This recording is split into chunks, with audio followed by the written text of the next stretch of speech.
بسم اللہ الرحمن الرحیم اللہم صلی علی سیدنا و مولانا محمد وعلی آلہ و اصحابہ و بارک وسلم۔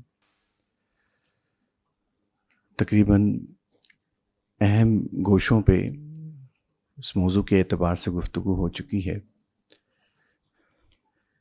جب ابھی حضرت بیان کر رہے تھے تو میرے ذہن میں سورہ توبہ کی وہ آیت آئی جس میں اللہ تبارک و تعالیٰ نے ان لوگوں کا ذکر کیا جو رسول اللہ صلی اللہ علیہ وسلم کے پاس حاضر ہوئے نہایت شوق کے ساتھ کہ ہمیں جہاد میں شرکت کی اجازت دیجیے، لیکن ساز و سامان یا وسائل یا دیگر وجوہات کی وجہ سے ان کو شامل نہیں کیا گیا۔ تو اللہ تبارک و تعالیٰ نے ارشاد فرمایا کہ وہ غمگین ہو کر، غم زدہ ہو کر لوٹے کہ وہ اس جہاد میں شرکت نہیں کر سکے۔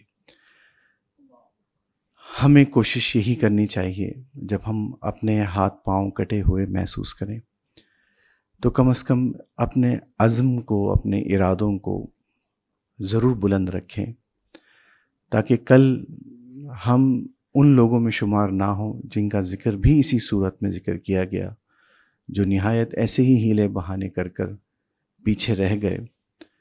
اور آپ سب نے پڑھا ہوگا کہ رسول اللہ صلی اللہ علیہ وسلم گو کہ وہ کسی وجہ کی وجہ سے بھی نہیں جا سکے تھے، لیکن ان سے بات تک کرنے کو روک دیا گیا تھا۔ پھر وہ توبہ قبول ہوئی اور معاملہ ہوا۔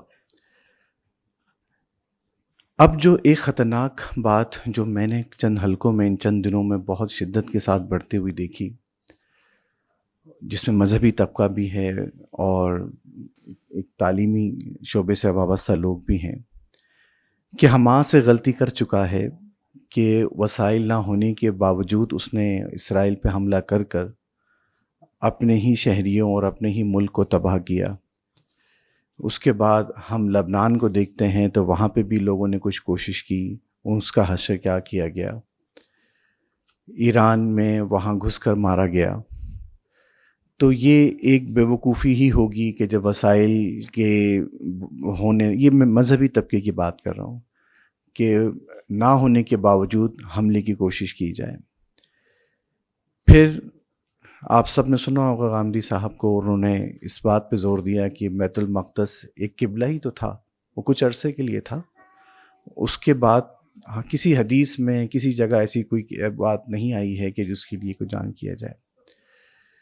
پھر اب اس بات پہ ڈیبیٹ بہت زیادہ شروع ہو چکی ہے کہ جو لوگ جوش میں حماس کی طرح سے اپنے قوم کو جھونکنا چاہتے ہیں معاذ اللہ، تو ان کو اپنی قوم کا لحاظ کرنا چاہیے۔ تو ایک طرف تو یہ جذبہ جہاد ابھی چند دنوں میں محسوس ایسا ہوتا ہے کہ شاید اس قوم کو اس جذبے کے بارے میں پتہ ہی نہیں تھا، تیاری کیا، اس کا شعور کبھی ذکر ہی نہیں کیا گیا۔ یہ نسل دل نسل یہ قوم دارالعلوم میں فتوی جات بھی سیکھتے رہی، پڑھتی رہی، شاید اس موضوع کو اسلامی عقیدے کے طور پہ بھی نہیں لیا گیا، لوگوں کو اس کی مبادیات کا بھی علم نہیں ہے۔ لیکن بہرحال ہماری سب کی ذمہ داری ہے کہ سخت ترین بائیکاٹ کیجیے، گھر میں مثل حرام اس کو سمجھ لیجیے کہ کوئی بھی ایسا پروڈکٹ آپ کی موجودگی میں گھر میں ایسا نہ آئے۔ اپنی سطح پہ ہم کچھ تو کر رہے ہیں نا، کہ جو ہم اسرائیل کو، چاہے وہ ایک پینی کا کوئی ایک مائنیوٹ پورشن بھی ہو، وہ ہماری خرید و فروخت سے اس تک نہ پہنچے۔ دوسری بات یہ ہے کہ عزم کو، نیت کو بالکل بلند رکھیے کہ آج جس طرح صحابہ کرام، حضرت حنظلہ رضی اللہ تعالیٰ عنہ، ایسی روایت ملتی ہے کہ ابھی اگر ہمیں پکارا جائے اور ابھی سب چیز چھوڑ کر ہم وہاں پہنچ جائیں۔ نیتوں کا معیار وہی رکھیے، اور دعا کرنا رسول اللہ صلی اللہ علیہ وسلم کی سنت ہے۔ آپ جس مسجد میں نماز پڑھتے ہیں وہاں کے امام صاحب سے درخواست کریں کہ ہر نماز کے بعد ضرور دعا کریں، آپ خود بھی اس پر عمل کریں، اور اپنے تئیں جو معاملہ کر سکتے ہیں وہ ضرور کریں۔ آمین۔ اللہ غارت کرے ایسے مسلمان حکمران اور ایسے لوگوں کو کہ جو ابھی میچ کی صورت میں آپ نے دیکھا کہ وہ اس چیز کو بیوقوفی کہہ رہے ہیں کہ جو ہے فلسطین کے لیے ریلی نکالی جا رہی ہے اور میچ کی طرف، بائیک آؤٹ کی طرف جا رہے ہیں۔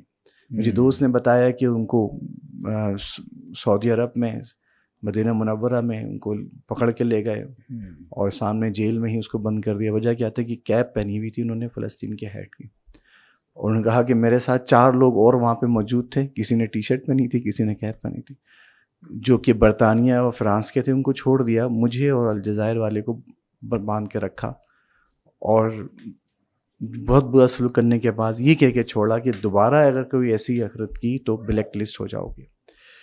ہمیں نہیں دیکھنا, ہمیں اپنے آپ کو دیکھنا ہے.